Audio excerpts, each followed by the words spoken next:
Kia ora again. So we're up to the third part of the time series PowerPoint presentations. This time we're again still looking at analysis, but we're looking for seasonal variation. Now, part of the requirement for this level 3 standard is that there is seasonal variation, so therefore we have to be able to talk about it. So let's have a look at what's going on.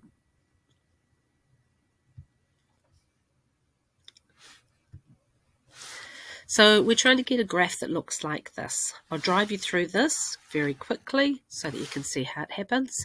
So looking at this graph that we drew in the last one, want to change it into looking at seasonal variation. So that's under this drop-down box, but further down where it says seasonal effects. Okay, so we get these two graphs. We can put on point labels, but that just messes up the graph completely.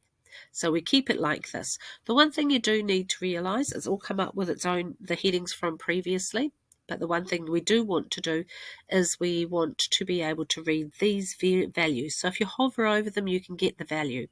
So in season 3, we're assuming that's January, February, March, because it's months of the year. It's 3.9215, etc. In April, May, June is pretty much on that line, and that line there is the average seasonal effect of all the Junes in this data. All right, so this is where this graph comes from. It's the average seasonal effect. So down here we've got negative 5.49. So that means that the amount of sea ice in September is on average 5.49 square kilometres less than the average over the whole time. Okay, and you can see in this one what is basically happening is it's going down in colour and getting more purple in colour. So that backs up that our graph is decreasing. It's going down as the years. You can't quite read the years, but you can see that 2016 is there, etc.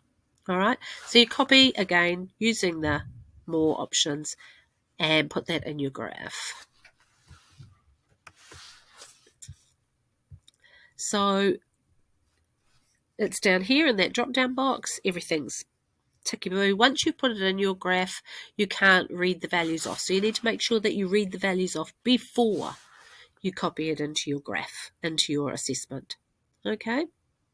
You can always go back to these graphs though, because unlike other assessments, you're not taking a sample of anything. So the graph will be the same no matter how many times you draw it for this part of it.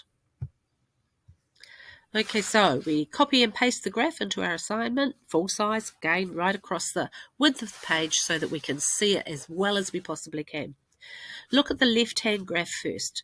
Describe what you see happening over the years. So see if it seems to be following a pattern or if there's any particular year that behaves differently, and try to account for that particular year with a bit of research.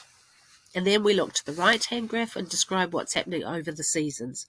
Remember, those seasons can be quarters, they can be months, they can be weeks, they can be days. So you just need to figure that part out. Then be specific with the numbers that you use to describe how far under or over the horizontal line, that average seasonal effect, and try and associate reasons why this might occur.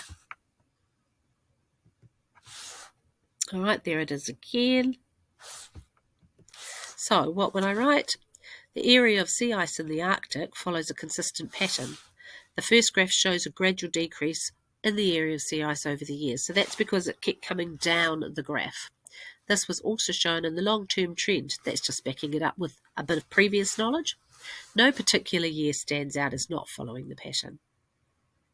The second graph shows the variation in sea ice by the month of the year. It shows that the average seasonal effect for March is 3.92 million square kilometres of ice above the trend line. That trend line, all right, and the average seasonal effect for September is 5.49 million square kilometres above the trend line. That's the average of it happening, okay? This makes sense, as in the Northern Hemisphere, summer is in April to September and winter occurs October to March, which means when the weather is warmer, there will be less sea ice. And when it's cooler, the ice will freeze. There is complete darkness through most of winter. There are really only 2 seasons. And there's my little URL to tell me that that's my research behind my statements there. Okay, back to you. So have another go at the next part, which is to graph left hand, right hand of your visitors' data. Thanks for listening.